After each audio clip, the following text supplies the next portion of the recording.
Hello friends, ഇന്ന് നമ്മളൊരു perfect ഉണ്ണിയപ്പമാണ് തയ്യാറാക്കുന്നത്. അതിനായിട്ട് 500 ഗ്രാം അരിപ്പൊടി, വറുത്ത അരിപ്പൊടിയാണ്. നിങ്ങൾക്ക് നിങ്ങളുടെ കയ്യിലുള്ള അരിപ്പൊടി യൂസ് ചെയ്യാവുന്നതാണ്. പിന്നെ വന്നിട്ട് ഗോതമ്പാണ്. ഗോതമ്പിന് മൈദ ഉപയോഗിക്കാം. 70 ഗ്രാം ഗോതമ്പാണ് ഞാനിവിടെ ഉപയോഗിച്ചിരിക്കുന്നത്. പിന്നെ ശർക്കരയാണ്, 250 ഗ്രാം ശർക്കരയാണ് ഞാനിവിടെ ഉപയോഗിച്ചിട്ടുള്ളത്. അത് നമുക്ക് ഉരുക്കാനായിട്ട് വെക്കാം. 2 സ്പൂൺ പശുനെയ്യ് ഉരുക്കാനായിട്ട് വെക്കാം. അതിലേക്ക് അരമുറി തേങ്ങ കൊത്തിയതും പിന്നെ ചിരകിയ തേങ്ങയും എള്ളും കൂടി നമുക്ക് വറുത്ത് മൂപ്പിച്ചെടുക്കാം. ഇനി പൊടിയിലേക്ക് ഏലക്കയാണ് ഇട്ട് കൊടുക്കുന്നത് കേട്ടോ.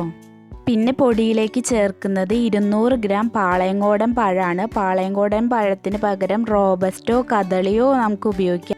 1 സ്പൂണോളം നല്ല ജീരകം ഇതിലേക്ക് ഇട്ട് കൊടുക്കുക.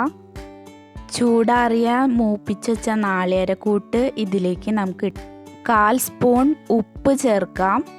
50 ഗ്രാം റവയിലേക്ക് കുറച്ച് വെള്ളം എടുത്ത് കുറുക്കി കൊടുക്കാം. സോഡാപ്പൊടി ചേർക്കുന്നതിന് പകരമാണ് ഇങ്ങനെ ചെയ്യുന്നത്. ഇതുകൂടി ആയ അരിപ്പൊടിയുടെ ആ കൂട്ടിലേക്ക് നമ്മൾ ഇട്ട് കൊടുക്കുകയാണ് കേട്ടോ. ചൂടാറാനായിട്ട് മാറ്റി വെച്ച ശർക്കരപ്പാനി അല്പാൽപമായി ഒഴിച്ച് ഒരു ദോശമാവിനെക്കാട്ടും തിക്കായിട്ടുള്ളൊരു പരുവത്തിലേക്ക് നമുക്കിത് കട്ടയൊന്നും ഇല്ലാത്ത രീതിയിൽ നല്ലതുപോലെ മിക്സ് ചെയ്തെടുക്കാം.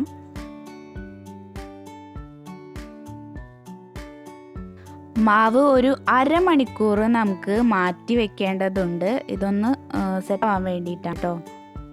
ഉണ്ണിയപ്പച്ചട്ടി വെച്ച് ചൂടാവുമ്പോൾ അതിലേക്ക് ശുദ്ധമായ വെളിച്ചെണ്ണയാണ് ഞാനിവിടെ ഉപയോഗിക്കുന്നത്. വെളിച്ചെണ്ണയും നെയ്യും രണ്ടും കൂടി കൂട്ടിയിട്ടായാലും ഉപയോഗിക്കാം. തയ്യാറാക്കിയ മാവ് നമ്മൾ ഇതിലേക്ക് അല്പാൽപ്പമായിട്ട് ഒഴിച്ചു കൊടുക്കുകയാണ്. ഒരു വശം വേവുമ്പോൾ മറിച്ചിടുക. എല്ലാതും നോക്കിയിട്ട് മറിച്ചിടുക കേട്ടോ. ഈ ഒരു റെസിപ്പി വെച്ച് ഏകദേശം ഒരു 7 ഉണ്ണിയപ്പത്തോളം ഞാൻ ഉണ്ടാക്കിയിട്ടുണ്ട്. മാത്രമല്ല നല്ല സോഫ്റ്റ് ഉണ്ണിയപ്പമാണ്, നല്ല ടേസ്റ്റ് ഉണ്ടായിരുന്നു. പാകമായ ഉണ്ണിയപ്പം നമുക്ക് മാറ്റി ഇതേപോലെ മുളയുടെ കൊട്ടയൊക്കെ ഉണ്ടെങ്കിൽ അതിലിട്ടിട്ടുണ്ടെങ്കിൽ എണ്ണ ഇങ്ങനെ വാർന്ന് പൊക്കോളും. കണ്ടോ, നല്ല സോഫ്റ്റ് ഉണ്ണിയപ്പമാണ്.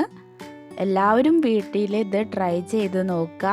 എൻ്റെ വീഡിയോ ഇഷ്ടപ്പെട്ടെങ്കിൽ എനിക്ക് ലൈക്ക് ചെയ്യുക, ചാനൽ സബ്സ്ക്രൈബ് ചെയ്യുക, ഷെയർ ചെയ്യുക. അപ്പോൾ എല്ലാവർക്കും താങ്ക് യു.